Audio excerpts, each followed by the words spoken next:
Muchas gracias a la Universidad del Cauca y al Instituto Colombo Alemán para la Paz por la invitación a este curso sobre el conflicto armado. La presentación que yo les voy a hacer hoy se basa en el acumulado del Grupo de Memoria Histórica, que era parte de la Comisión Nacional de Reparación y Reconciliación, en el marco de la Ley 975 de 2005, que abre los modelos de justicia transicional en Colombia, y que luego tiene continuidad con el Centro Nacional de Memoria Histórica en el marco de la Ley 1448 de 2011, conocida como la Ley de Víctimas.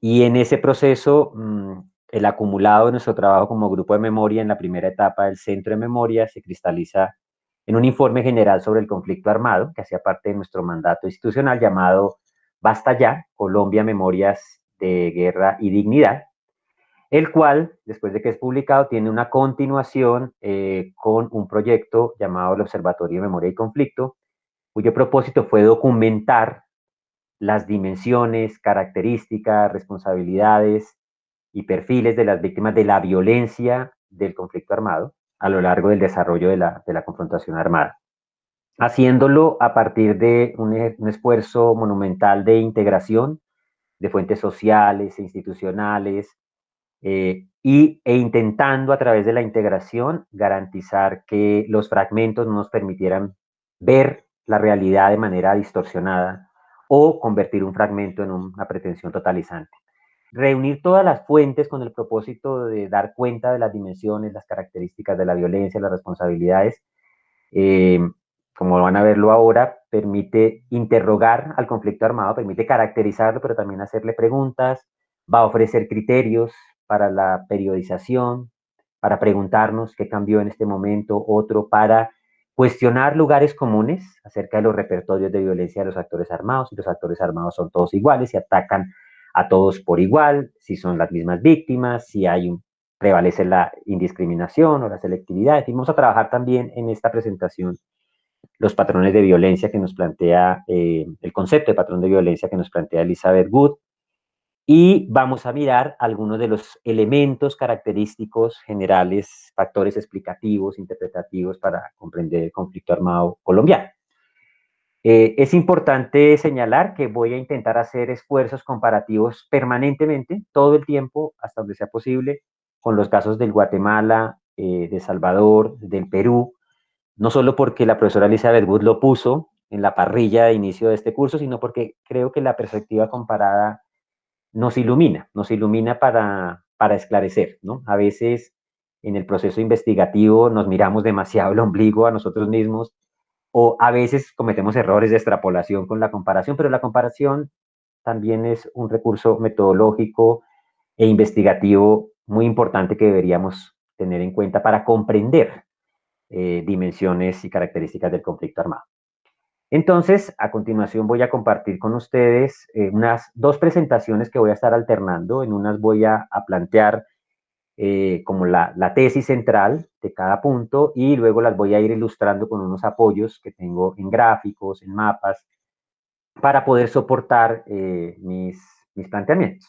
Bueno, entonces, la primera parte de esta presentación, de las principales características y particularidades que tiene el conflicto armado en Colombia, se va a centrar en las características de la violencia del conflicto armado. Como les digo, esta caracterización deriva de los hallazgos resultantes de todo el trabajo de documentación con fuentes sociales, institucionales, que permitió dar cuenta de las dimensiones, las características, el perfil de las víctimas, las responsabilidades de los actores armados en la perpetración de violencia en el conflicto armado.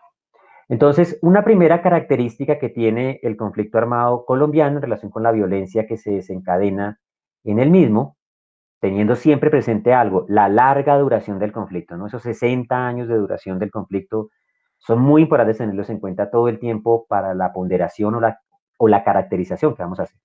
Una primera característica que nosotros nos encontramos fue la invisibilización de la violencia política. ¿A qué se refiere a eso? Se refiere al hecho de que el conflicto armado en Colombia discurre en un contexto de violencia generalizada. ¿Qué quiere decir? Que el conflicto armado es una de las expresiones de violencia, pero no es la única.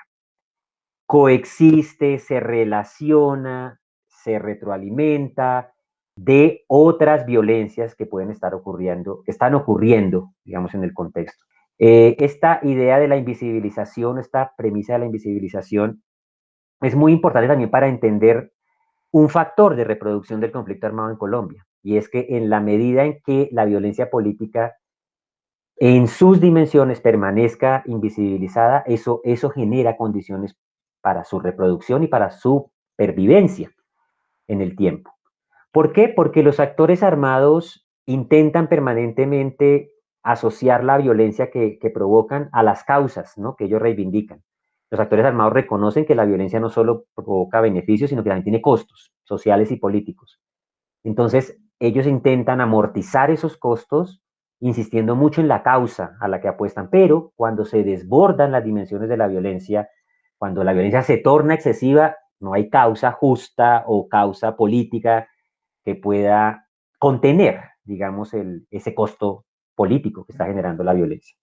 ¿Cómo se materializa esa invisibilización de la violencia política? Mire, para que ustedes se hagan una idea, en la documentación que nosotros hicimos, nosotros pudimos estimar en 260.000 el número de muertes violentas causadas por el conflicto armado en esa larga duración de los 60 años. En ese periodo murieron en Colombia, se produjeron en Colombia 850.000 muertes violentas. Entonces, como ustedes pueden ver, el conflicto armado representaría una de cada 3 muertes violentas en el país. O sea, hay otras violencias respecto de las cuales el conflicto armado ha sido un marco que les ha permitido también pervivir, reproducirse, pero también el conflicto armado se ha alimentado de estas violencias. Entonces, son una de cada 3 muertes violentas, quiere decir que la ciudadanía vive en un contexto de violencia muy alto y ese contexto de violencia la pone más cerca o más lejos del conflicto armado. Vamos a ver ahorita que en las dimensiones territoriales el conflicto armado y la violencia del conflicto armado se vive de manera distinta dependiendo de la dimensión territorial. Entonces, el hecho de que sea una entre una de cada 3 es un contexto que le permite a los actores armados también, a ellos mismos les permite ocultar su violencia en la de otros. Ustedes habrán escuchado aquel lugar común que escuchamos todo el tiempo en la historia del conflicto armado colombiano, en donde cuando se trata de invisibilizar la violencia política, tendemos a privatizar las causas de la violencia o a privatizar la violencia diciendo esto es un problema de faldas, esto es un problema criminal, es un problema del narcotráfico, es un problema de otros. Y no porque no ocurran esos problemas, es precisamente porque están ocurriendo que los actores buscan esa invisibilización y lo hacen porque la violencia tiene un costo social y político. Ante la opinión pública hay un momento, vuelvo a repetir esto, en que las causas políticas que se reivindican para amortizar esa violencia no son suficientes para canalizar el exceso de violencia. Y pongo este énfasis porque hoy sabemos que son uno de cada 3. ¿Cómo lo supimos? Por la puesta en funcionamiento de los modelos de justicia transicional. Esos modelos que arrancaron con la ley 975 de 2005, que siguieron luego con la ley 1448, que siguieron luego con todos los acuerdos de paz de La Habana elevados a rango constitucional, abrieron una ventana para que las víctimas salieran a denunciar la violencia que ha ocurrido. Mire, en 2005, antes de que esos mecanismos se abrieran, las ONGs que habían hecho el trabajo más riguroso de documentación, el CINEP, CERAC, oscilaban a la hora de hablar de las dimensiones del conflicto entre 45.000 y 60.000 muertes violentas. Solo en el 2007 el investigador Francisco Gutiérrez, en el libro que hizo el IEPRI, Nuestra Guerra Sin Nombre, se atrevió a hacer una proyección y dijo, pueden ser 100.000 los muertos en el marco del conflicto armado. Y cuando las víctimas salen y hablan y nos ponen toda esta dimensión, pues mire cómo rompieron el molde. Si estábamos entre 45.000 y 60.000 y nos hablan ahora de 260.000, vean la escala de la invisibilización. Entonces hubo un momento incluso a la hora de, en los debates sobre el conflicto armado y el peso del conflicto armado sobre la violencia del conjunto del país, en el que hizo carrera la idea de que el conflicto armado era un conflicto marginal. Entonces era un conflicto de bajas dimensiones y que el conflicto armado se podía, parte de la sociedad comprendía que podían vivir con el conflicto armado porque el conflicto armado era una molestia, comparado con las otras expresiones de violencia que se estaban desarrollando.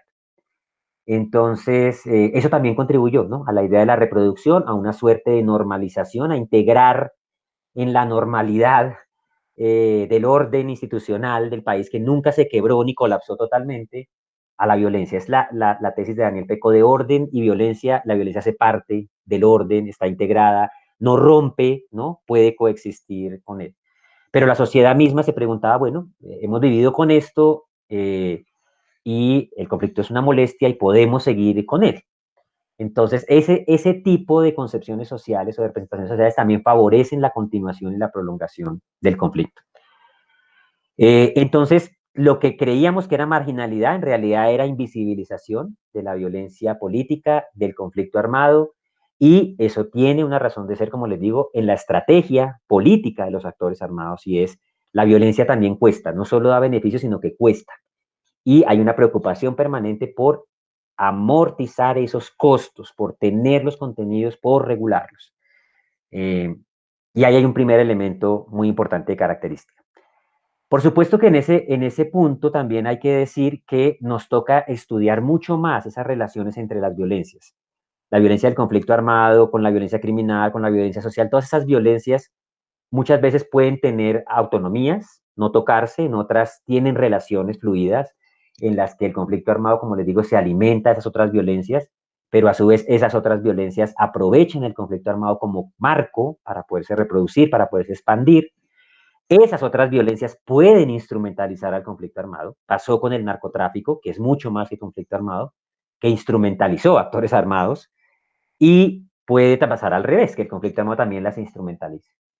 Y entonces esas fronteras son más porosas y la incidencia misma del conflicto puede ser mayor. Pero de cara a la opinión pública, de cara a la incidencia del conflicto, es muy importante esta representación. Las representaciones, tanto de los actores armados, son muy importantes para entender el desarrollo del conflicto armado, pero también hay que pensar en la opinión pública, en la población, porque es la población la que al final va a decidir el desenlace de una guerra o el curso de una guerra, así tome parte en él o no, porque va a inclinar la balanza desde el punto de vista político. Por eso es importante esta característica. La segunda es que tenemos una violencia de alta frecuencia y bajo perfil.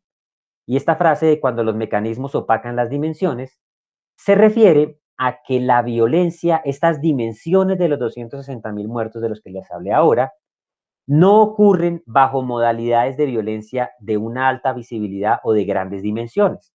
Nosotros la violencia que más vemos del conflicto armado, incluso la que más recordamos, es la que tiene mayor visibilidad. Entonces las masacres, los atentados terroristas, las tomas a las poblaciones, y esta forma de presentación de la información de cómo ocurre el conflicto armado tiende a condicionar nuestras percepciones y pensamos que el conflicto armado ocurre o discurre de esa manera.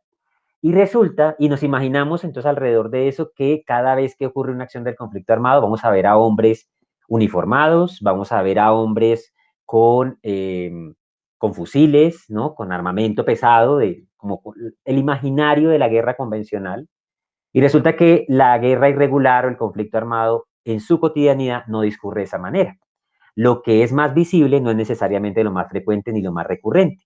Una violencia de alta frecuencia y bajo perfil quiere decir que esta no fue una guerra de masacres, no fue una guerra de atentados terroristas. Fue una guerra en la que ocurrían eventos de violencia todo el tiempo, pero de pequeñas dimensiones. ¿Qué quiere decir eso? Uno, dos, tres asesinatos todos los días, desapariciones forzadas, el desplazamiento forzado, que como ustedes saben tiene dimensiones enormes, 8 millones de desplazados. Incluso el desplazamiento forzado se fue dando gota a gota. El 75% de los desplazamientos fueron de una, dos, tres familias. De hecho, el concepto de desplazamiento forzado masivo es después de 5 familias, que son grupos muy pequeños. O sea, los grandes éxodos de población desplazándose que vimos en Ruanda, por ejemplo, cuando terminó el genocidio Tutsi en Ruanda, de los Hutus huyendo hacia el Congo, 2 millones de personas caminando, eso no lo vimos en Colombia. Los campos de refugiados, tuvimos algunas experiencias muy puntuales, sobre todo en Urabá, sobre todo con la Operación Génesis a finales del 96 y comienzos del 97, donde en Pavarandó, en el municipio de Río, tuvimos un campamento, tuvimos gente durante muchos años viviendo en el Coliseo de Turbo, pero no es la regla. La regla era eventos de muy bajas dimensiones ocurriendo todo el tiempo. Entonces, esas dimensiones que ahora nos sorprenden, que es 260.000 muertos del conflicto, la gente se puede preguntar, ¿pero a qué horas ocurrió eso?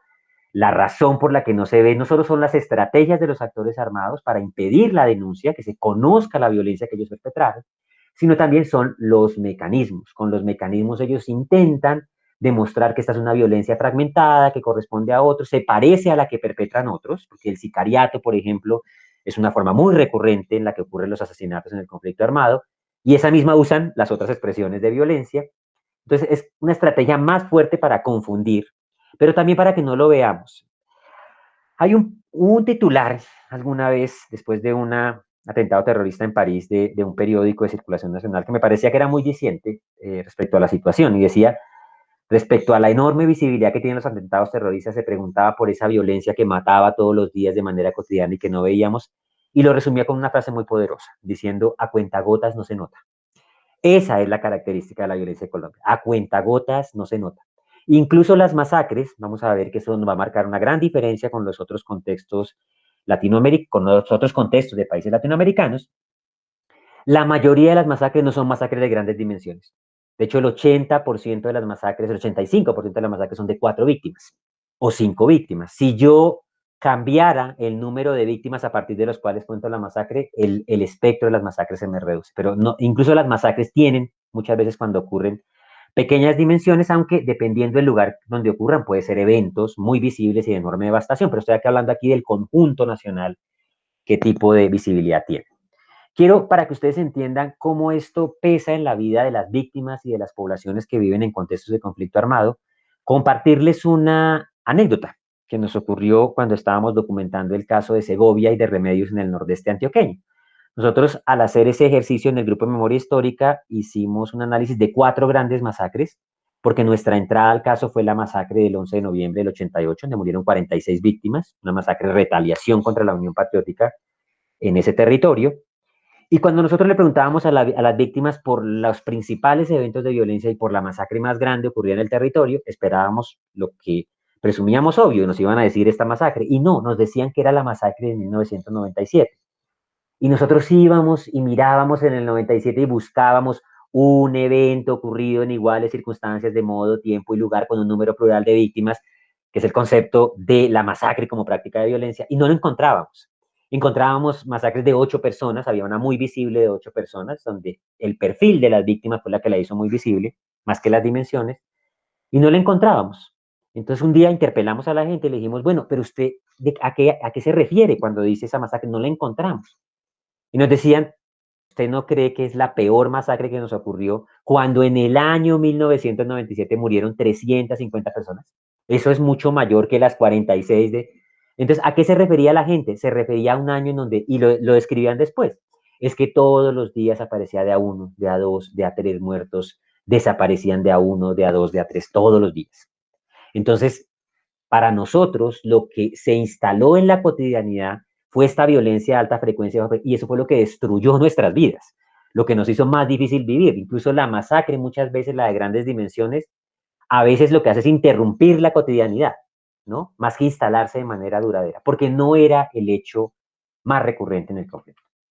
Una tercera característica de la violencia del conflicto armado es que es una violencia de alto impacto local y regional, pero baja resonancia nacional. Ahorita vamos a ver los mapas, vamos a ver las tendencias y ustedes van a darse cuenta que esta es una violencia que ha ocurrido en todo el territorio nacional, pero no se ha distribuido de manera homogénea en ese territorio nacional. Es evidente que como continuidad histórica, las periferias del país, las zonas de colonización interna y las zonas de colonización de frontera, sobre todo toda la periferia del país, siempre ha vivido bajo la violencia del conflicto armado, mientras que el centro del país ha tenido momentos en los que ha entrado en la dinámica del conflicto armado y momentos en donde sale. No todas las regiones han vivido la misma intensidad de la violencia del conflicto armado. Hay regiones que son históricas en el conflicto armado y hay otras que entran y salen dependiendo de algunos periodos. Por eso el proceso de la paz territorial tiene una diferenciación muy importante regionalmente.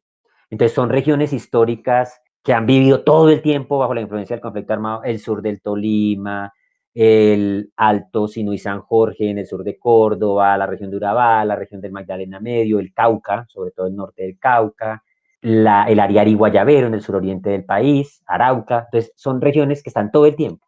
Hay otras que entran y salen. Entonces la Ciénaga Grande de Santa Marta en un periodo del conflicto armado entró y salió al siguiente. Los Montes de María tuvo un momento específico en el conflicto, entró y salió. el oriente antioqueño también entró y salió. Pudo haber tenido una intensidad muy fuerte en un momento dado, pero entra y sale. Y eso, el poder acotar en el tiempo la experiencia del conflicto armado, hace que la manera en que se piense la paz territorial sea distinta para Montes de María, para Oriente Antioqueño, a como yo la pensaría para el Bajo Putumayo, o la pensaría para el Cauca, o la pensaría para el Ariari Guayabero, para todas esas otras regiones.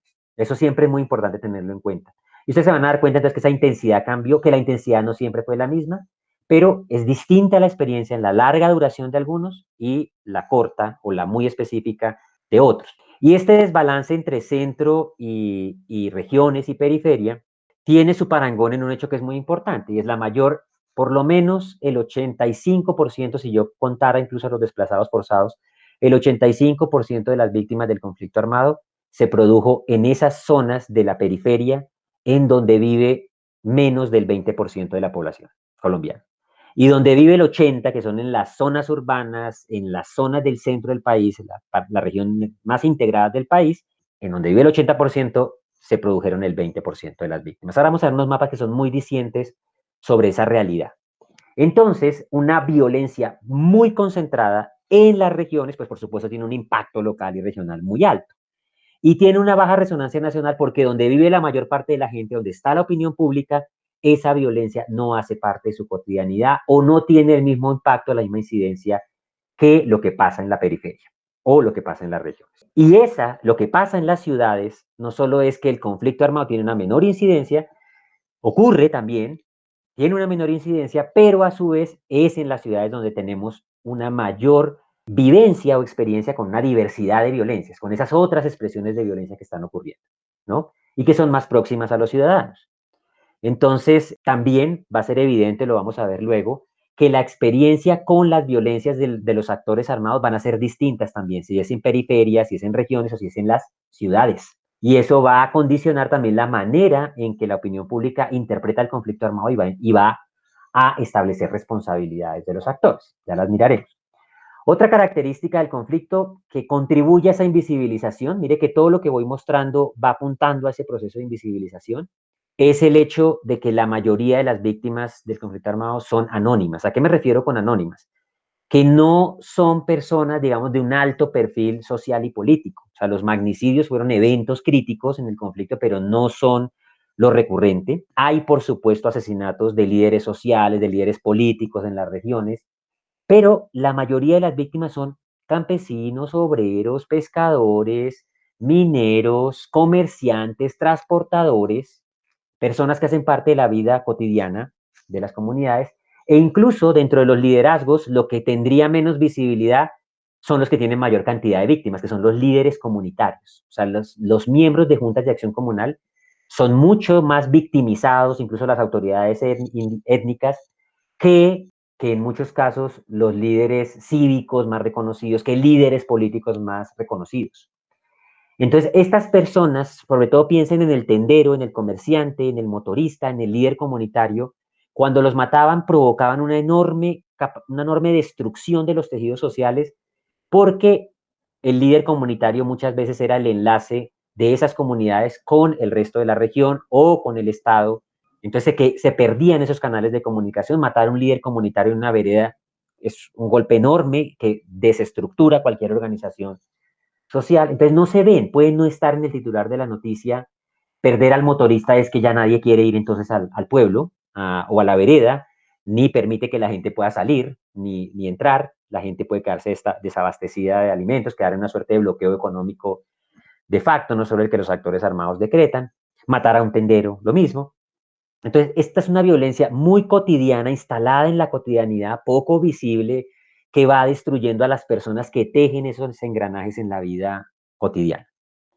Por supuesto que hay una violencia no menor, pero no es la mayoría, pero sí es muy importante cualitativamente e innegable, que es la violencia contra la participación social y política. Es decir, contra los sindicalistas, contra líderes sociales, líderes comunitarios, líderes estudiantiles, autoridades étnicas, autoridades locales, ¿no? Todo aquel que participa en la vida social y política de sus territorios, en la esfera pública, evidentemente fue atacado por los actores armados. Y fue atacado porque hay un enorme miedo a la autonomía, es decir, cualquier expresión organizativa que pretenda reivindicar autónomamente una neutralidad ante el conflicto o que interpele a los actores es vista como una amenaza, un desafío a la autoridad, y los actores la buscan arrasar. Hay una persecución a la movilización y la organización social, ¿no? Porque se consideran formas de desafío al poder, cuando muchas veces vemos esas formas de organización y movilización también han tendido en algunas zonas donde los actores dominan a existir, pero siempre bajo su tutelaje, bajo su instrumentalización, pero cuando adquieren una forma autónoma son atacadas. Hay un evidente hecho que es el exterminio de la oposición política en la violencia en el marco del conflicto armado. Ha habido violencia contra todos los militantes políticos en el país, pero, pero hay un caso que es irrefutable, es el caso de la Unión Patriótica. Más de la mitad de las víctimas fatales de militantes políticos en el marco del conflicto armado fueron de la Unión Patriótica y el 60% de las víctimas con militancia política pertenecían a organizaciones políticas de izquierda civil, que estaban en la civilidad. Un 25% pertenecía a miembros de partidos políticos tradicionales, sobre todo los liberales. Porque no piensen solo que se trata del Estado y los grupos paramilitares atacando. Cuando hablo de oposición política no hablo solo de izquierda política. También las guerrillas atacaban a lo que consideraban como la representación del establecimiento, que era su oposición política, ¿no? Entonces, liberales, conservadores, movimientos independientes que surgían. Y otro hecho muy destacado es que el 10% de los militantes políticos muertos corresponden a personas que transitaron de la lucha armada a la lucha política. Es decir, que se convirtieron, pasaron de ser una organización guerrillera o en armas a un movimiento político. Entonces, hubo persecución, hubo exterminio también. El, el ejemplo más evidente es el de Esperanza, Paz y Libertad en la región de Urabá, que paradójicamente lo perpetró las FARC. Pero también tenemos casos de persecución contra la corriente de renovación socialista, que eran fuerzas paramilitares, agentes de Estado involucrados. Pero, entonces, como ustedes pueden ver, también transitar de las armas a la política es muy costoso en el país, pero principalmente hacer política en la oposición, en la arena civil, ha sido más costoso, ha sido en el fondo más difícil. Entonces, es un hecho innegable. Y ustedes, como les decía al comienzo, se darán cuenta que incluso cuando mataban militantes políticos de la Unión Patriótica o distintos partidos, siempre volvemos al mismo lugar de intentar, ¿cierto?, privatizar las causas o atribuirlas a otros actores en el discurso público. Lo vivimos recientemente cuando se produjo todo este escalamiento del asesinato de líderes sociales, que las primeras reacciones desde el Estado fueron decir, estos son problemas de falda, estos son problemas privados, esto es criminalidad, esto es narcotráfico, esto no tiene nada que ver con conflicto armado, ni con rezagos del conflicto armado, ni con coletazos del conflicto armado o reacciones a la implementación de la paz, ¿no? Después se lograron avances importantes como decir, bueno, la primera hipótesis de investigación será que una persona que tenga estas características, la primera hipótesis es que por lo que hacía fue que lo mataron. Después iremos descartando ese tipo de cosas, pasaron sobre el camino y no venían efectivamente a colación, digamos, inicialmente. Entonces, eso es indudable que efectivamente pasaba. Toda esta violencia la han perpetrado todos los actores del conflicto armado. Todos son responsables, pero de manera diferenciada. Esto es un hallazgo muy importante porque muchas teorías plantean que cuando un conflicto armado se prolonga demasiado en el tiempo, los actores terminan pareciéndose y que se desarrolla una suerte de juego de espejos. Entonces todos terminan haciendo lo mismo, ya no son capaces de diferenciarse en sus repertorios de violencia que son desplegados. Pero no es el caso aquí. No es el caso aquí. Vamos a ver que tampoco en los otros conflictos latinoamericanos fue el caso. Hay una marcada diferenciación. Todos perpetran violencia, pero violencias distintas. Entonces, esa diferenciación en el caso colombiano lo encontramos en el Basta Ya y 5 años después con los datos consolidados del observatorio lo reconfirmamos, es que los repertorios de violencia de los actores armados son distintos. Y esa diferenciación tiene las siguientes características. En el caso de los grupos paramilitares, una violencia centrada en la integridad física y la vida de las personas. Entonces, ¿qué quiere decir eso? Que los paramilitares matan más que las guerrillas y los agentes de Estado. Perpetran más masacres, perpetran más asesinatos selectivos, perpetran más desapariciones forzadas que luego terminan en asesinatos. Digamos, la desaparición es una forma de ocultar un asesinato en la estrategia de los grupos paramilitares y también de ocultar, de invisibilizar su violencia. Las guerrillas en contraposición, también matan, por supuesto, pero el balance es más asimétrico con los paramilitares. A diferencia de ellos, son unos actores que tienden a concentrar su violencia en la libertad de las personas y los bienes de las personas. Entonces son guerrillas, si se quiere, depredadoras, destructoras de las infraestructuras públicas, privadas, en una gran escala, y tienden, la modalidad por excelencia de las guerrillas es efectivamente el secuestro. Entonces el secuestro, la destrucción de los bienes civiles. También hay atentados contra la libertad como el reclutamiento forzado, en donde tienen una tendencia a la victimización mayor que la de los grupos paramilitares.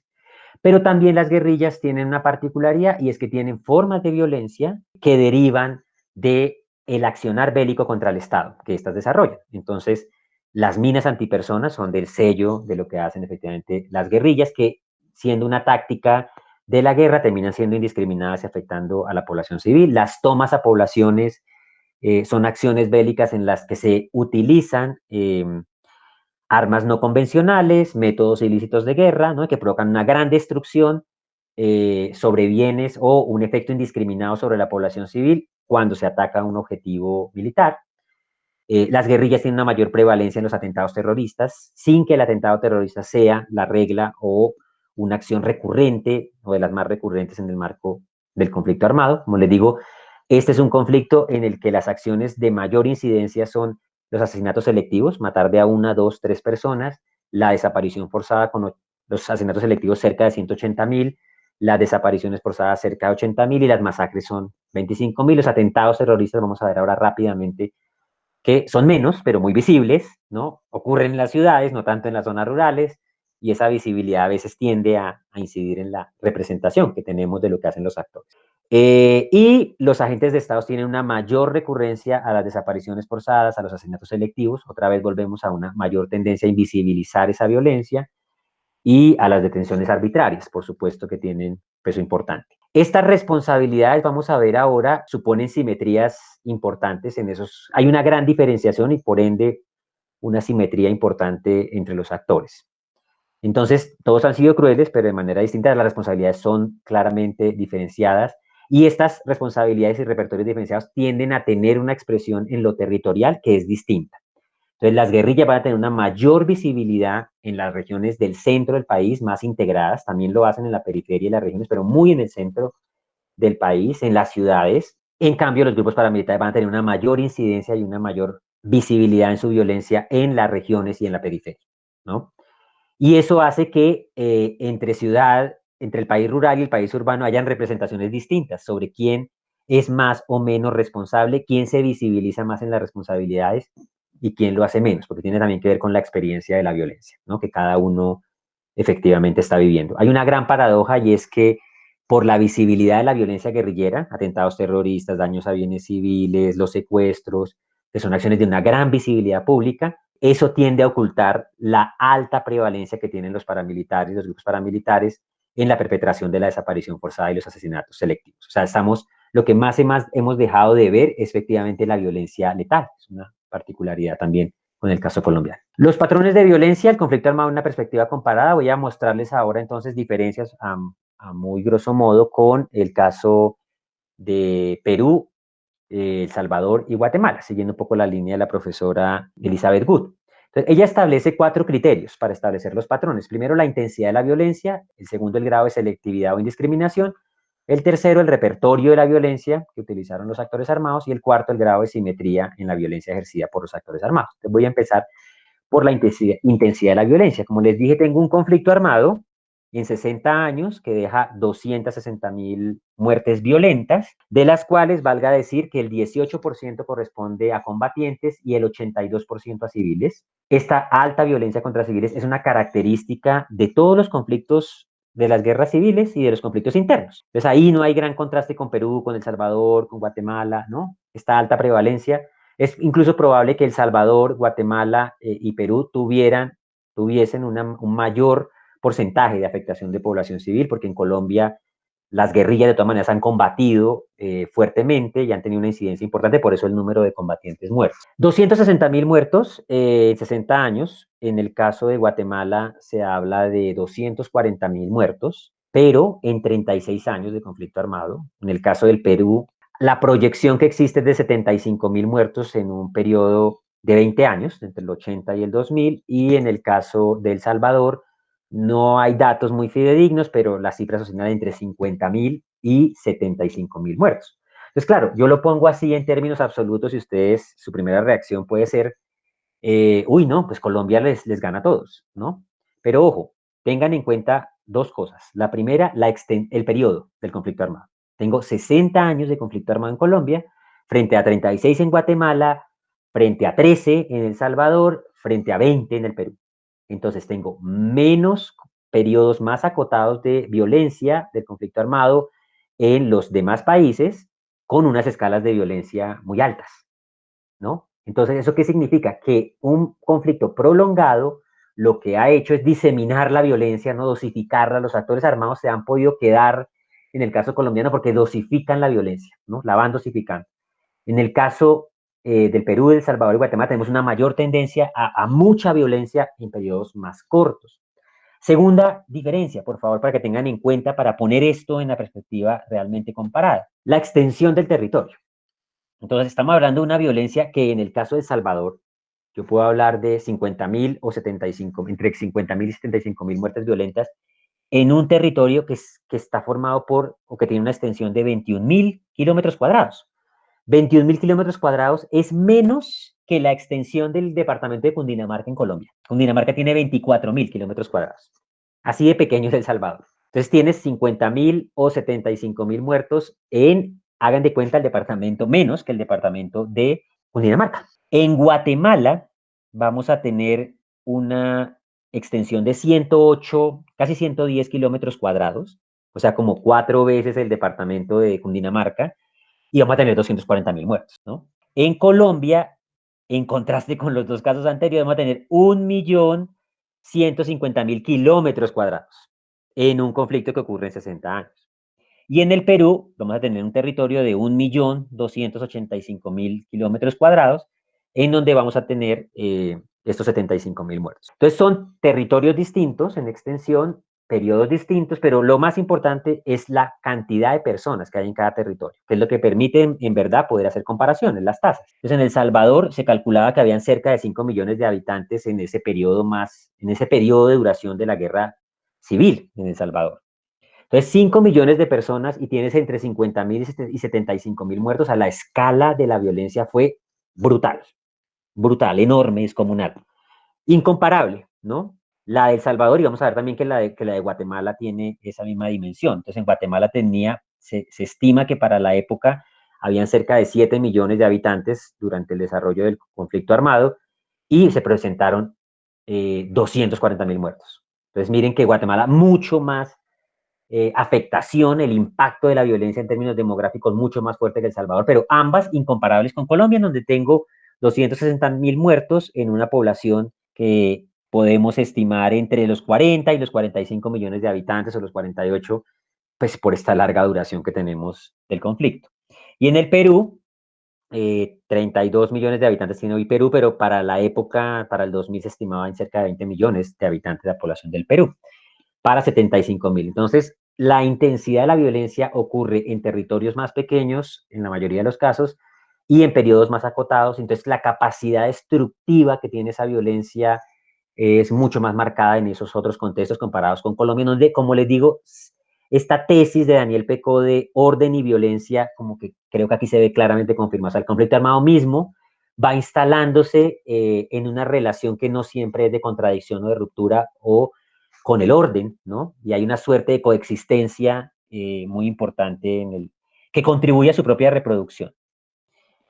Segunda característica, el grado de selectividad o indiscriminación. Lisa Bergut pues, ha planteado que para el caso de El Salvador y de Guatemala es evidente el grado, en Guatemala sobre todo el grado de indiscriminación fue evidente, aunque tras la indiscriminación había un elemento de selectividad muy fuerte, y ella habla de indiscriminación para referirse a que ocurrían eventos de una masividad, ¿no?, enorme, de destruir pueblos enteros, de matar a niños, a mujeres, todo lo que se iban encontrando, pero hay un elemento de selectividad muy fuerte que es el ataque contra la población indígena, ¿no? En el caso de El Salvador también hubo tendencias a esa violencia de tierra arrasada muy fuerte, pero hubo momentos del conflicto donde hubo una gran selectividad, ¿no? En el ataque a actores sociales, políticos, ¿no? Muy específicos. En el caso peruano también vamos a tener momentos de gran indiscriminación en el ejercicio de la violencia, pero nunca a la escala de lo que vamos a ver en los otros casos, y con la particularidad de que en el Perú también vamos a tener una violencia que en medio de la indiscriminación tiene un elemento de selectividad, que es atacar a la población indígena, que tiene menos proporción dentro de la población que en Guatemala, pero es también un signo diferencial. Y en el caso de Colombia vamos a tener los momentos, la mayoría de los periodos van a tener un grado de selectividad muy importante, como lo vamos a ver ahora, pero vamos a tener un momento entre el 96 y el 2004 de indiscriminación, ¿no? Ahí sí vamos a tener una violencia indiscriminada que nunca renunció a elementos de selectividad, pero alcanzó una dimensión de indiscriminación muy importante.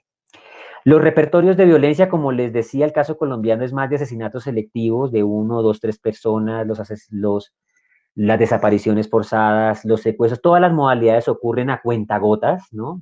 Digamos que se instalan en una suerte de cotidianidad que parece con el tiempo imperceptible, en gran contraste con lo que pasaba en el Perú, en El Salvador y en Guatemala. Solo para que ustedes se hagan una idea, y vamos a tomar el repertorio de violencia más visible, que sería el de las masacres.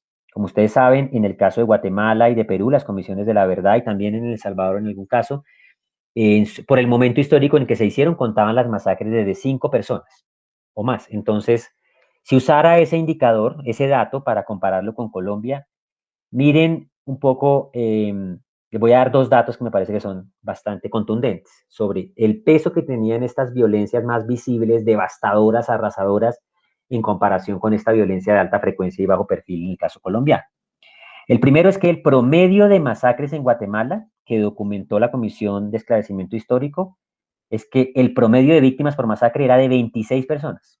El promedio de víctimas por masacre en Colombia es de 7 personas. Comparando el mismo periodo histórico, por supuesto, para hacerlo comparable. En el caso del Perú, el promedio de víctimas por masacre fue de 15 personas, ¿no? En el caso colombiano, de 7. Las masacres representaron el 69% de las muertes violentas del conflicto armado en Guatemala, mientras que en Colombia representan el 7,3% de las muertes violentas. En el Perú representaron el 33,1% de las muertes violentas, mientras que en Colombia representan para el mismo periodo el 7,3%. Y ojo que estoy tomando, va a haber coincidencias en los periodos de mayor escalamiento también del conflicto armado en ambos casos. Esto se refuerza con lo que ocurre si pensamos en episodios o en hechos muy visibles del conflicto armado. En Colombia, la masacre de más grandes dimensiones que ocurrió en el conflicto fue una masacre que tiene una particularidad, es que ocurrió entre combatientes, es la masacre de Tacuelló, en el Cauca. 126 miembros de un grupo armado con grabaciones y todos son condenados a juicios sumarios bajo la acusación de que son infiltrados y son asesinados por una disidencia de las FARC que se conoció como el Frente Ricardo Franco. Ocurre en el 84, como uno de los episodios más visibles, pero de masacres de civiles en el conflicto, pues la masacre más de mayores dimensiones documentada es la de Salado, con 60 víctimas, la del Naya, ¿no? La de la Chinita, ¿no? Son eventos que no son comparables con lo que vamos a ver en Guatemala. Entonces, incluso estos eventos que estoy mencionando son la excepción en lugar de la regla. De hecho, el número de masacres de más de 20 víctimas en el conflicto armado colombiano son 126 masacres, que para la larga duración es un número que muestra un poco cómo también incluso ese recurso se dosificaba.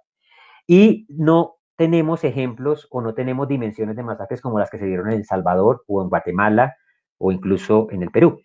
Entonces, en Guatemala tuvimos masacres como la de Puente Alto, con 353 personas muertas, la de Plan de Sánchez, con 268 muertos. El Salvador, pues muy conocido por la masacre del Mozote, 1.000 personas muertas en un solo evento. Ese tipo de eventos que eran recurrentes, que ocurrieron en una mayor concentración temporal y espacial, no lo vamos a ver en el caso del conflicto colombiano. Y eso hace parte de las estrategias con las que los actores, como les digo, tratan de preservarse o mantenerse en la escena en el conflicto armado colombiano. Es muy importante plantear, por ejemplo, que 2 de cada 3 masacres, por ejemplo, en Guatemala, ocurrieron en solo 18 meses, entre el 81 y el 82. En el caso peruano, entre el 83 y el 84, 2 en 2 años ocurrieron también la mayoría de las masacres. Otra diferencia que tenemos con estos contextos de conflicto armado es que, por ejemplo, en el Perú hay una mayor recurrencia a los atentados terroristas. Sendero Luminoso colocaba más carros bomba con mayor letalidad que lo que ocurrió en el caso colombiano.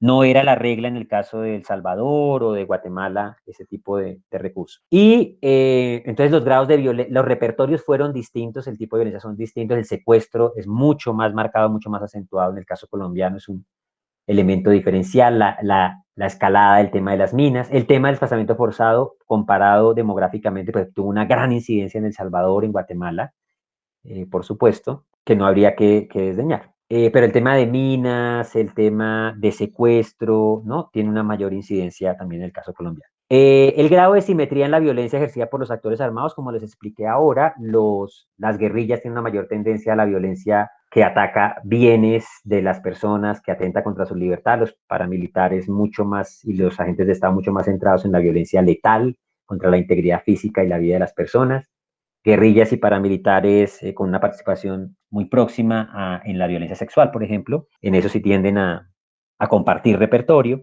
pero hay un elemento de simetría mucho más grande que lo que uno va a encontrar en otros espacios. Simetría que tiene la particularidad entre mayor, digamos, entre guerrillas y paramilitares, un poco menos de agentes de Estado con participación directa, a diferencia de lo que va a pasar en El Salvador y Guatemala, donde hay una asimetría descomunal. Recuerden que Elizabeth Wood nos decía el 85% de las muertes violentas y de la violencia perpetrada en el caso de El Salvador se atribuía a agentes de Estado, más del el 95%, más del 90% en el caso, 95% en el caso guatemalteco, a el ejército, eran las fuerzas militares directamente perpetrando las acciones. En el caso del Perú, recuerden que ahí sí está más repartida, pero con mayoría de la guerrilla de Sendero Luminoso y una tercera parte de la violencia de fuerzas militares. En esos casos, en el del Perú, El Salvador y Guatemala, también hay grupos paramilitares, grupos de autodefensa, este tipo de experiencia de privatización de la estrategia contrainsurgente o de vincular a civiles, ¿no?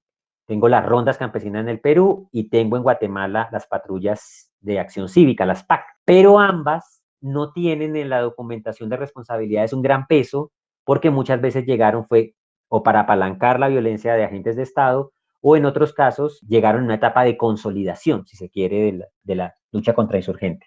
A diferencia del caso colombiano, ¿no? Que están muy instaladas en el corazón del momento de mayor explosión de la lucha contrainsurgente, donde incluso el Estado se replegó muchísimo. Y en el caso de El Salvador ni siquiera se habla de experiencias de grupos paramilitares, era el Estado, era las fuerzas militares los que hacían la violencia, y había una figura que tenía, era más un eufemismo que se llamaban los escuadrones de la muerte, que en realidad eran pues acciones clandestinas, dudo de qué tan clandestinas pudieran ser de agentes del Estado. Entonces, esto no es una diferencia menor. El hecho de que yo tenga en esos otros casos una participación tan alta de agentes de Estado en la perpetración directa de la violencia pone las condiciones de la paz y de la implementación de la paz en un escenario muy distinto al colombiano, en donde vamos a tener una resistencia muy fuerte de parte de los agentes de Estado y del Estado a reconocer su responsabilidad, porque en la distribución de responsabilidades tiene más peso los actores ilegales, ¿no? Entonces hay una tendencia a compararse incluso con esos contextos para decir, es que yo no la perpetré de manera directa, y eso es al final lo que importa. Por más de que uno pueda cuestionarle al Estado y le diga, bueno, pero es que a usted se le cuestiona la complicidad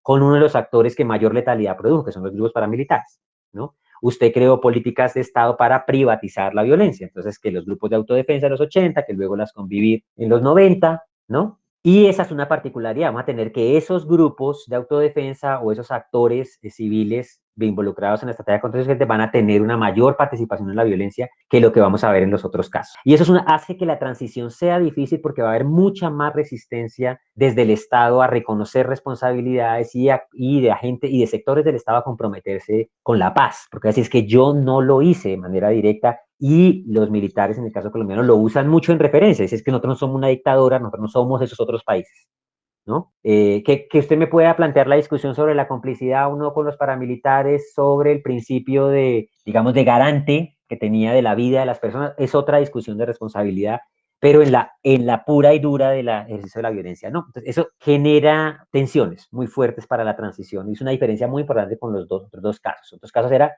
evidente, imposible tapar el sol con las manos, la documentación era contundente. Entonces, en el caso colombiano, incluso en la documentación, como tenemos esta privatización de la estrategia contrasexual tan fuerte, tan en el centro de la escena, la responsabilidad se pone en otros planos, ¿no? Que pueden ser no solo por haber creado condiciones para la perpetración, pero no necesariamente por la perpetración directa, por haber sido cómplice de, pero no en la perpetración directa. Y eso marca una diferencia de fondo, unas resistencias, unas inercias que van a ser muy delicadas para la implementación de la paz. Entonces, bueno, les quería brevemente mostrar, porque les voy a dejar de todas maneras la presentación en la que ustedes van a ver las características del conflicto armado, la evolución, las dimensiones que tiene el conflicto. Miren, en este gráfico van a ver la relación que hay entre la violencia letal y no letal del conflicto armado en Colombia. Aquí van a ver cómo se ve la relación entre la violencia homicida y la violencia del conflicto armado, para que ustedes se den cuenta que hay momentos de violencia en los cuales, miren, por ejemplo, este periodo de los 80 y 90, de esa violencia del narcoterrorismo, por ejemplo, tuvo una incidencia tan alta, y en qué momento la violencia del conflicto armado logró acercarse y casi que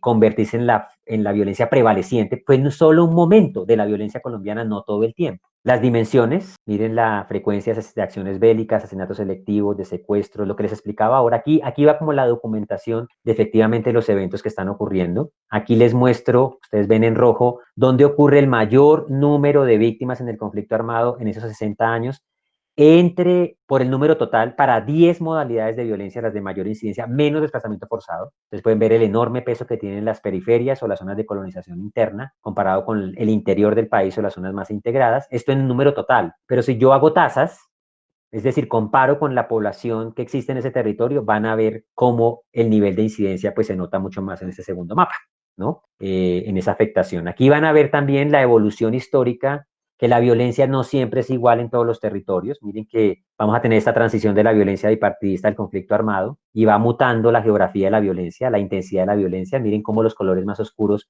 otra vez están sobre la periferia. Y miren que solo en el mapa del 96 a 2004 ya hacia el centro se va oscureciendo un poco más, pero nunca se va a oscurecer como se oscurecía en los otros, ¿no? O con el nivel de oscurecimiento de los otros mapas. Y miren aquí en el 2005 en adelante cómo se despeja otra vez el centro, pero las periferias mantienen la pervivencia. Entonces, esto también para resaltar que en los casos de Guatemala, de Ecuador, perdón, de Guatemala, de Perú, de El Salvador, vamos a tener concentraciones territoriales también importantes, ¿no? En Guatemala no olviden que hacia el norte y el noroccidente del país se concentró mucho la violencia. Estamos hablando de todas estas provincias que existían en el Bajo Verapaz, Alto Verapaz, en Huehuetenango, en el Petán, ¿no? En el caso de Guatemala, en el caso del Perú en Ayacucho, ¿no? Muy concentrado en el departamento de Ayacucho. Aquí tenemos una mayor dispersión territorial, pero porque la periferia también es muy grande en el caso colombiano. Aquí quería que vieran también otra característica de los actores armados y es la relación que hay entre los ataques a la población civil y las acciones bélicas. Es importante que esto en el caso colombiano sea claro y es que si uno cogiera todas las acciones que se han documentado de las guerrillas, diría que el 73% de esas son ataques contra la población civil y el 26,5,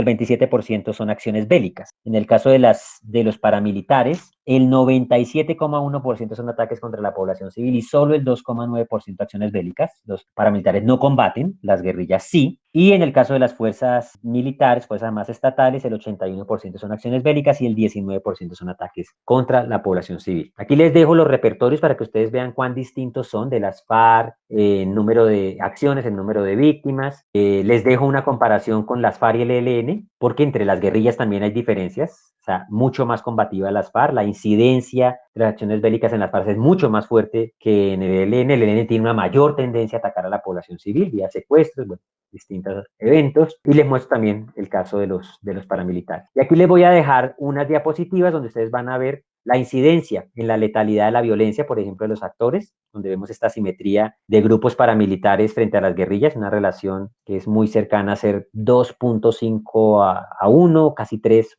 1 a 3. Bueno, esta es la letalidad de la violencia contra población civil y combatientes en estado de indefensión, para que vean cuán letal son los paramilitares, pero después les voy mostrando por repertorios de actores las responsabilidades, para que vayan viendo esas asimetrías y las puedan documentar. Digamos, esto es como el soporte de lo que les había planteado en la primera parte de la presentación sobre las características. Ahora, brevemente, ya se me ha pasado mucho el tiempo, pero voy a hacer una descripción como global de las características del conflicto armado, muy someramente, muy rápidamente, también intentando hacer comparaciones con el caso de Guatemala, de Perú y de El Salvador. Entonces, un conflicto armado que transcurre en un contexto de pluralidad de violencias, eso plantea diferenciaciones, pero también fronteras difusas, a diferencia de esos otros escenarios en donde el conflicto armado copaba el grueso de la violencia y muchos fenómenos de violencia emergieron después en el postconflicto, ¿no? Por la manera en que se tramitó ese conflicto armado, que era el gran productor de violencia. Aquí no, aquí hemos coexistido todo el tiempo con esas otras formas de violencia. Entonces, esa es una diferencia muy importante y un desafío también, y también incide en el grado de visibilidad de la violencia y cómo el costo de la violencia al final puede precipitar un desenlace más rápido o más dilatado en el tiempo comparado con esos otros contextos. Los protagonistas del conflicto armado, como les digo, tenemos las guerrillas, los grupos paramilitares y el Estado. Efectivamente, esto pasa también en los otros escenarios. La forma de grupo paramilitar es más institucional en el caso de Guatemala con las PAC, con las rondas campesinas en el caso del Perú, pero ellos llegan, como les digo, en un momento más de consolidación y a la hora de ver las responsabilidades, incluso los agentes de Estado o el Estado tiene mayor responsabilidad en la perpetración de la violencia que esas expresiones de privatización de la estrategia contrainsurgente, que abarcaron todo el continente. Recuerden que en los 80 la política de la guerra anticomunista de Estados Unidos hizo un cambio, transitó de apoyar dictaduras a promover la privatización de la estrategia contrainsurgente y que los civiles entraran a participar en el conflicto. Recuerden el caso de los contras en Nicaragua, que es armar a civiles para que puedan derribar al gobierno sandinista. Entonces Colombia también no estuvo ajena a eso, la promoción de los grupos de autodefensa en Colombia un poco se inscribía en esa estrategia global de cómo concebir la estrategia contrainsurgente como parte de la guerra anticomunista, digamos, de los Estados Unidos en ese momento. Y entonces hay una mayor centralidad de estas expresiones en el corazón y el desarrollo del conflicto armado de lo que hay en las otras. Y las guerrillas, que también son plurales en los otros escenarios, ¿no? El Frente Farabundo Martí para la Liberación Nacional es un frente, entonces reúne a 5 organizaciones o movimientos armados. La Organización del Pueblo Armado en Armas, que es la ORPA, las Fuerzas Armadas Rebeldes, que son no, perdón, estoy hablando de Guatemala. La Organización del Pueblo en Armas, ORPA, las Fuerzas Armadas Rebeldes, la FARC, el partido, no estoy hablando de FARC como algún líder político dice, sin la C, es Fuerzas Armadas Rebeldes, el Partido Guatemalteco del Trabajo, el PGT, el Ejército Guerrillero de los Pobres, el ERG, y ellos se unen en algo llamado la Unión Nacional Revolucionaria Guerrillera. Eso es Guatemala. En el caso del Frente Farabundo Martí para la Liberación Nacional, está formado por 5 fuerzas también. Por 5, no por 4 como en el caso de Guatemala. Las Fuerzas Populares de Liberación Farabundo Martí, el Ejército Revolucionario del Pueblo, Resistencia Nacional, el Partido Revolucionario de los Trabajadores Centroamericanos y el Partido Comunista Salvadoreño. Son como las 5 fuerzas. Una diferencia muy importante de las guerrillas, grupos paramilitares y Estado entre Colombia y esos otros contextos es que en el caso colombiano vamos a tener una experiencia de unidad de todos los actores que son muy precarias. Estos actores internamente están muy fragmentados. Por eso digo, son 3 bloques, pero muchos actores. Hay baja cooperación, hay un conflicto focalizado, ha habido conflictos entre las guerrillas, conflictos entre paramilitares y conflictos dentro del Estado, entre el poder civil y el poder militar, entre las fuerzas militares y la policía. Ha habido ese tipo de eventos y hay una gran autonomía de todos los actores. Entonces, a diferencia de lo que yo encuentro en Guatemala, si bien la Unión Nacional Revolucionaria Guerrillera fue en muchos sentidos simbólica, tuvo una mayor perduración en el tiempo, si se quiere, que la coordinadora guerrillera Simón Bolívar en Colombia.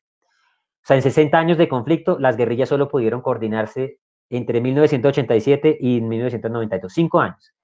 Y después de los primeros 3 años ya se habían ido la mitad de las guerrillas de la coordinadora, porque se había desmovilizado el M-19, el EPL, el Quintín Lame, bueno, ya no había coordinadora. Y el Frente Farabundo Martí para la Liberación Nacional marca un contraste total con las guerrillas colombianas, porque ese frente sí fue muy exitoso, fue muy sólido, muy robusto, cambió estratégicamente la dinámica de la guerra a comienzos de los 80, cuando se consolidó ese bloque. Entonces ahí sí hay una experiencia de larga duración que catapultó gran parte de la guerra y fue muy importante en el balance estratégico de la guerra.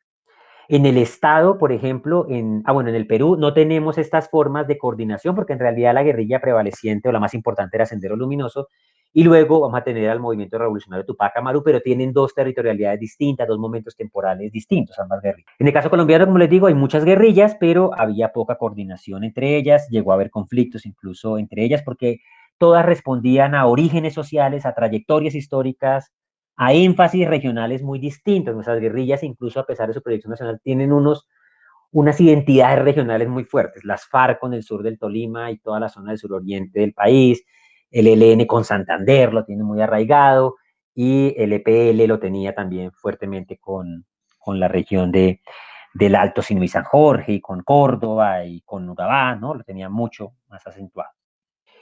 En el estado vamos a tener, en el caso de El Salvador, de Guatemala, de Perú incluso, pero digamos que de Guatemala y El Salvador, un hecho muy particular es que el balance entre el poder civil y el poder militar es muy especial comparado con el caso colombiano. Entonces vamos a tener incluso una presencia muy fuerte de los militares en ambos países, en El Salvador y en Guatemala. Vamos a tener golpes de Estado, ¿no? Incluso en el inicio del conflicto armado, o vamos a tener juntas cívico-militares como las que hubo en el caso de El Salvador antes de que hubiese elecciones libres y ya tuvieran un presidente constitucional, porque lo tuvieron con Napoleón Duarte. Pero antes eran juntas cívico-militares, en las que se iban removiendo las juntas y se quedaban los militares y se iban los civiles. Y había ese tipo de rotación. Y en el caso de Guatemala, una presencia fuerte de militares, Romeo Lucas García, finales de los 70, y pues, Efraín Ríos Montt, pues, muy conocido, antes de que hubiese presidentes constitucionales. Entonces, la tradición de golpes de Estado, la presencia de los militares dentro del aparato del Estado, eso marca así una diferencia muy grande con Colombia, porque el conflicto armado va a discurrir en el caso colombiano con un arreglo institucional muy fuerte al comienzo del conflicto, en el que, como transitamos al Frente Nacional para acabar la violencia bipartidista, parte del acuerdo del Frente Nacional consistió en neutralizar a los militares, porque veníamos del gobierno militar de Rojas Pinilla. Entonces la apuesta, el arreglo institucional era muy sencillo. Los militares nunca más van a estar en la política es de civiles y los militares deben subordinarse al poder civil, pero los militares van a ser autónomos en el manejo del orden público y de la guerra, lo que a la larga va a generar una suerte de politización, pero de un momento, de 2 décadas de alineación muy fuerte entre el poder civil y el poder militar bajo la idea anticomunista.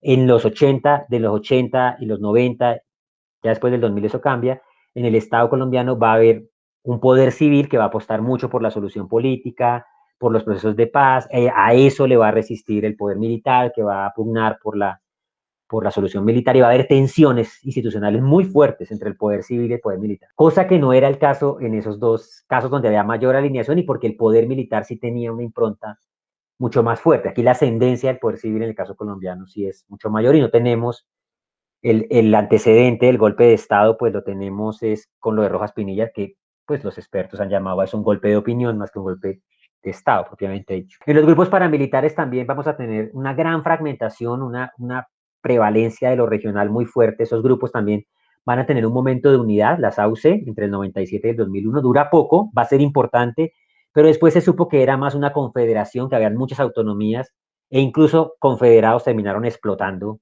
entre ellos, porque lo que hace más fuerte a los paramilitares es su arraigo regional. Entonces, cuando intentan tener una dimensión nacional o una suerte de mando centralizado, cualquier intento de cooptación, de imponerse a lo regional, hace que estalle el proyecto en mil pedazos. Y porque el Estado no tenía el control que tuvo el Estado en el caso, por ejemplo, de Perú, en el caso de Guatemala, con la forma de privatización de la estrategia contrainsurgente. Es decir, el control del Estado sobre las PAC, sobre las aldeas modelo en Guatemala, en el caso del Perú sobre las rondas campesinas, fue mucho mayor, mucho más centralizado que lo que logró el Estado con la promoción de grupos de autodefensa, que se basaba en una tensión entre el poder civil y el poder militar dentro del Estado por los procesos de paz o la solución militar, pero también por un momento de debilitamiento del Estado muy fuerte, que también hizo que las convivir, que tenían una forma más institucional, terminaran perdiéndose de control rápidamente. Y de hecho, lo que hace que las convivir se acaben es, de hecho, una decisión de Estado, ¿no? Es la Corte Constitucional diciendo son ilegales en estos dos puntos. Y ahí se desnaturalizaron las convivir y se terminaron declarando ilegales. Bueno, terminaron perdiendo esa condición de base del paramilitarismo. Entonces, es más complejo en el caso colombiano, como pueden ver. Un conflicto nacional, muchos conflictos regionales, eso hay que tomarlo con cuidado, esta afirmación que hago acá, porque las resonancias, en realidad, eso no quiere decir que tengamos conflictos regionales extremadamente autónomos, ni tampoco que sean meras proyecciones nacionales.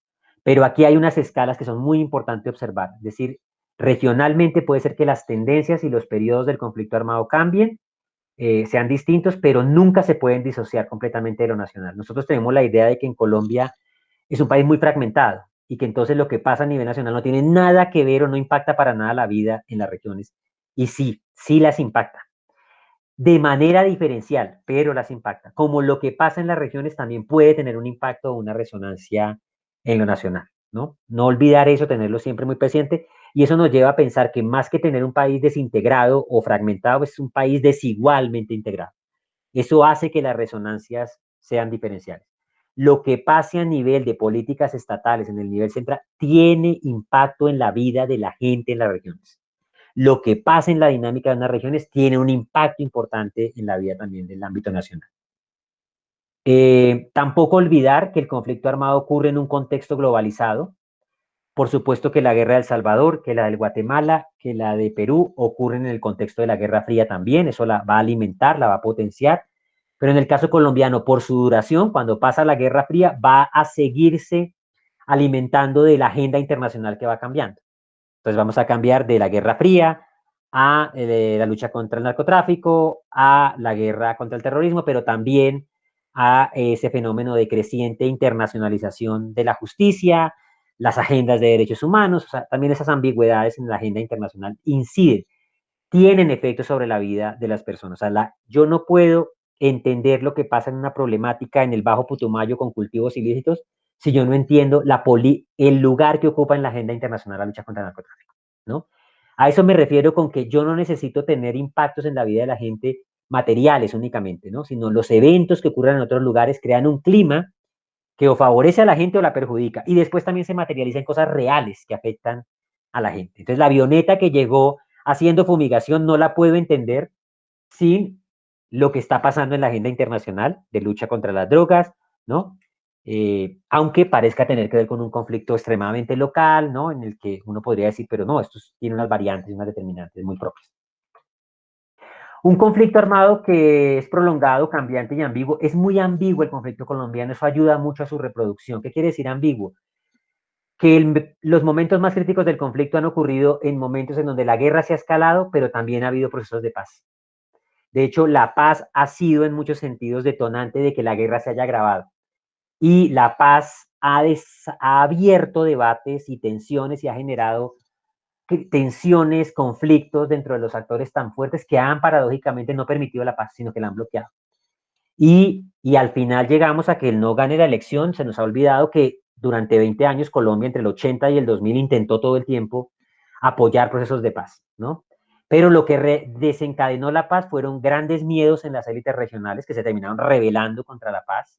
Desencadenó procesos de reacción en la gente, los procesos de democratización que iban a darse en la región, los iban a pagar las élites regionales.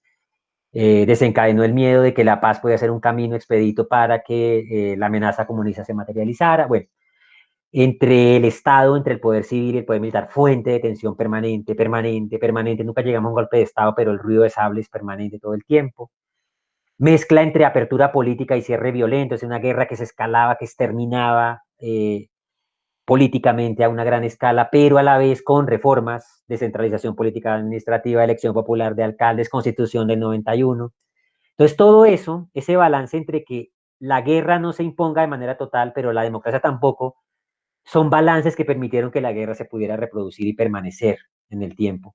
Y regionalmente esto también cambiaba. El centro del país sintió mucho más el efecto de todo este reformismo político que la periferia. La periferia sigue esperando a la Constitución del 91, si me permiten una figura.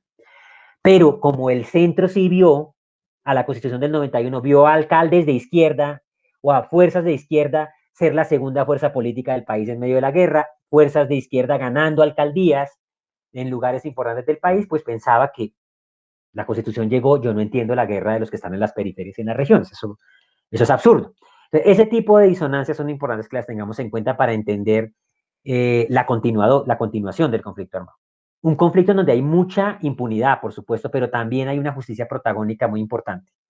A la justicia y a las decisiones judiciales se le deben cosas como que se haya declarado ilegal dos de las acciones que hicieron de la convivir el brazo del paramilitarismo. Llegó tarde, sí, pero fueron importantes. Son tipos de decisiones que uno no va a ver ni en El Salvador, ni en Guatemala, y seguramente tampoco en Perú.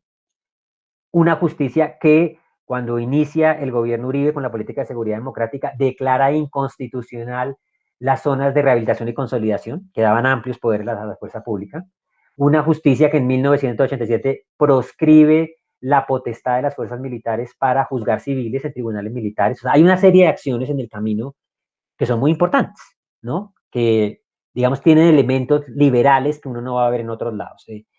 Rodrigo Primi lo definía de la siguiente manera. Él decía, tenemos una justicia muy débil, pero no un sistema judicial colapsado, ¿no? O sea, las cortes han operado, hay sistemas de equilibrios que son, claro, varían mucho cuando uno va cambiando de escala, pero que han tenido momentos protagónicos claves en momentos del conflicto, eso es evidente.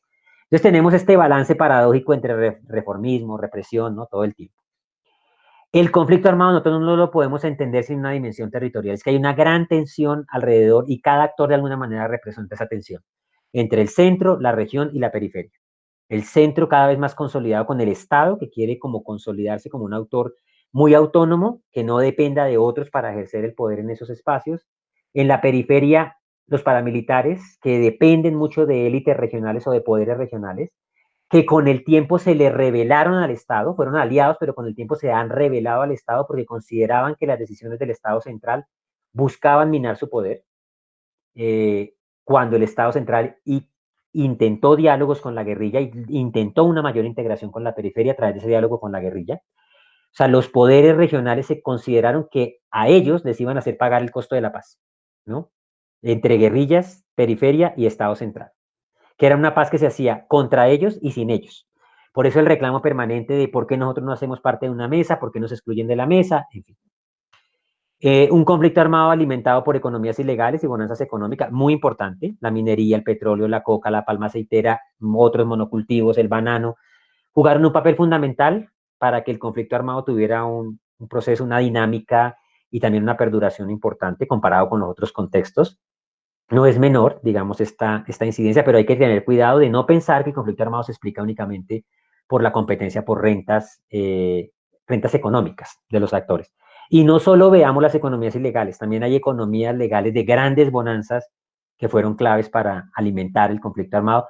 Pero detrás de todas estas economías ilegales y bonanzas, uno no solo debe ver recursos económicos, también debe entender que esas bonanzas y economías ilegales generan procesos migratorios, procesos sociales muy complejos que exigen regulación social. Y los actores armados muchas veces son garantes de esa regulación social, para controlar delitos, para dirimir conflictos, para hacer ofertas de seguridad y de justicia. Sin eso yo no puedo entender, yo no puedo ver la cara solamente de los recursos, sino de los procesos sociales de construcción de sociedad que están detrás de todas estas bonanzas que van ocurriendo y de cómo los actores armados se van incrustando en ellas a partir de ofertas de seguridad y de justicia que les dan legitimidad, ¿no? No es solo recursos. Un conflicto armado con oportunidades políticas y la privatización de la seguridad. ¿No? Tenemos una sociedad con una propensión muy alta a la justicia privada. Eso hace que, sumado a contextos de reorganización social tan importantes como los que les digo que generan las bonanzas y las economías legales, le permiten a los actores instalarse, pero también el reformismo político que se terminó dando, buscando quitarle espacio político a los actores, después fue cooptado por ellos, ¿no? Toda la descentralización política, administrativa, algunas figuras de la Constitución del 91 que buscaban dar juego al poder local y al poder regional, terminaron cooptadas por esos actores. El narcotráfico es un factor diferencial muy fuerte, efectivamente, con Guatemala, con Salvador, con Perú, digamos que con Perú un poco menos, pero con Guatemala y El Salvador establece diferencias en el desarrollo de sus guerras de una manera muy importante, proveyó recursos, sin lugar a dudas, pero no dejen al narcotráfico solo en esa clave. El narcotráfico fue muy clave en el apuntalamiento de la estrategia contrainsurgente, porque ellos eran empresarios ilegales, pero también élites regionales emergentes. Y esas élites regionales emergentes fueron apuntaladas con ellos para rebelarse contra el Estado central. Un narcotráfico que le planteó un desafío al Estado central desde el conflicto armado, pero también por fuera de él, lo que posibilitó que el conflicto armado se pudiera desarrollar. un narcotráfico que incluso garantizó que el conflicto armado no pudiera tener un desenlace rápido porque le ofreció una vía de movilidad social distinta a la que las guerrillas ofrecían. Al modelo revolucionario se impuso el modelo del narcotráfico de generar recursos de una manera muy rápida y no con una apuesta de futuro, sino de presente. El grado de corrupción que propagó el narcotráfico dentro de las instituciones, dentro de la cultura, ¿no? La manera como cambió paradigmas fue muy importante. Nosotros siempre le hemos hecho la pregunta y hemos visto al narcotráfico como el gran proveedor del conflicto armado, ¿cierto? Pero nunca hemos hecho la pregunta al revés. ¿Cómo, cómo el conflicto armado posibilitó, cómo el narcotráfico posibilitó el conflicto armado? Parece la pregunta, pero nunca hemos preguntado cómo el conflicto armado posibilitó el narcotráfico, ¿no? Y es una pregunta muy relevante. Y ahora, en el presente, cuando se habla de que todos los problemas son de narcotráfico, invisibilizar el conflicto armado es muy grave, porque no estamos viendo la ecuación completa. El conflicto armado es muy importante también para el narcotráfico. Generó unas condiciones de territorios donde pudiera darse la expansión de las economías ilegales, de las economías cocaleras, garantizó rutas, o sea, sin el conflicto armado o con un Estado fuerte o un Estado que no tuviera la competencia de guerrillas o paramilitares, la situación sería seguramente distinta para el narcotráfico. Al narcotráfico le da miedo que se acabe el conflicto armado, o sea, ahí la ecuación también le cambia al narcotráfico de manera muy profunda. Un hecho evidente que es un país que ha cambiado fuertemente, un país que cambió de ser un país rural a ser un país urbano, y eso cambió la manera de percibir el conflicto de manera muy importante, como lo dije ahora. La periferia rural marginal en los 60 y 70 era irrelevante, el conflicto armado también era marginal por eso, pero se convirtieron en polos de desarrollo económico después, y eso ha alimentado la guerra. Recuerden dónde está el petróleo: Arauca, Casanare, Meta. ¿Dónde está la minería? En las zonas de colonización interna, también en zonas de colonización de frontera, en el Chocó, en el nordeste antioqueño, en el Bajo Cauca antioqueño, ¿no? Miren dónde están las principales agroindustrias del país, dónde está el desarrollo de la palmicultura en el país. Recuerden, Colombia es el cuarto exportador mundial de palma africana o aceitera. Pensemos en dónde está el banano. Colombia está entre los 5 primeros exportadores de banano del país, en Urabá, una zona de colonización de frontera. Eso cambió mucho el mapa económico, se volvieron importantes y justo ahí estaban los actores armados y eso fue importante para ellos. La política económica nunca ha sido igual. Colombia ha pasado del proteccionismo a la apertura económica y la apertura económica va a explicar mucho de los 90 para acá, de ese abandono del país rural. Sin esa política de Estado en lo económico, que es la apertura, el abandono del país rural, no podríamos entender que Colombia se hubiera vuelto el primer país exportador de coca, ni que la coca hubiera ampliado su espectro de la manera en que lo hizo. Y son decisiones del Estado. Cuando uno dice, no, es que la expansión de la coca es producto de la ausencia del Estado, ¿no? ¿Qué entiendo por ausencia del Estado? ¿Una materialidad, un aparato administrativo? No, son decisiones políticas. El Estado también está a través de la política económica. Entonces, si el Estado dice apertura económica, pues volvió inviable cualquier proyecto campesino, productivo, pequeño, que pudiera estar en esas periferias, que antes contenía la expansión del cultivo del cultivo de coca. Después de eso, y la apertura económica paradójicamente dio una oportunidad a todos los actores armados. Y generó un producto que era competitivo en medio de la débil integración del Estado colombiano en la economía internacional, por la economía ilegal. La apertura económica garantizó entonces que tuviéramos puertos con más containers llegando y con más containers saliendo, y eso facilitó que los controles fueran cada vez más difíciles hacer uno a uno, entonces se podía también mandar coca por esos containers tanto como se pudiera. En fin, para que se den cuenta la monocausalidad es muy peligrosa. Colombia, que se transformó en un país cafetero a minero y cocalero, dependió mucho de eso, eso cambió los ejes del desarrollo económico del país del centro hacia las periferias. Por eso la disputa tan fuerte con las periferias y la violencia que se desencadenó ahí. Una gran paradoja del conflicto armado colombiano, y en esto somos muy distintos a Perú, a Ecuador, a Perú, a Guatemala y a El Salvador. Y es la estabilidad económica estructural que tenemos. Nuestras crisis económicas son coyunturales, han sido críticas en el conflicto. Primera mitad de los 80 y mitad de los 90 finales de los 90 y comienzos del 2000 fueron las crisis económicas fuertes, tuvieron un impacto en el conflicto armado, pero de resto hay una estabilidad macroeconómica en términos de crecimiento económico, del nivel del desempleo incluso, del nivel de la inflación, que envidiarían todos los demás países donde hubo conflicto armado que hemos comparado acá. Perú en los 80, en medio de la guerra con Sendero y parte de los 90, fue un desastre total. Hiperinflación de 200, 300, 400% crecimiento negativo, pero es un gran milagro económico del 2000 para acá, pero privatización, o sea, modelo neoliberal fuerte de Fujimori, ¿no? Que llevó también al caos económico a Perú.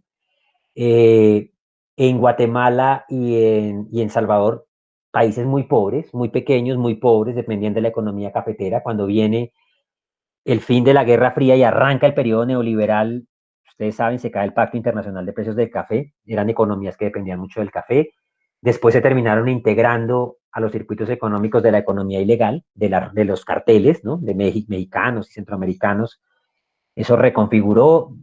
El Salvador vive de las remesas que le llegan de Estados Unidos, Guatemala también en parte, son contextos muy pobres y también que se vieron muy afectados por las crisis económicas, ¿no? En cambio, Colombia tiene unos elementos de macroestructuralidad muy fuertes, muy estables, que nos gusten o no, que sean factores de desigualdad y todo lo que queramos, pero esos elementos de estabilidad son claves también para entender esa idea de, entonces yo puedo hacer negocios y me puede ir bien, aún con el conflicto armado. Por eso es una molestia el conflicto. Porque en muchos contextos al capitalismo le interesa el conflicto armado para su desarrollo más salvaje, si se quiere, pero en otros momentos también le interesa que no haya violencia, que no haya conflicto armado para la estabilidad de los negocios.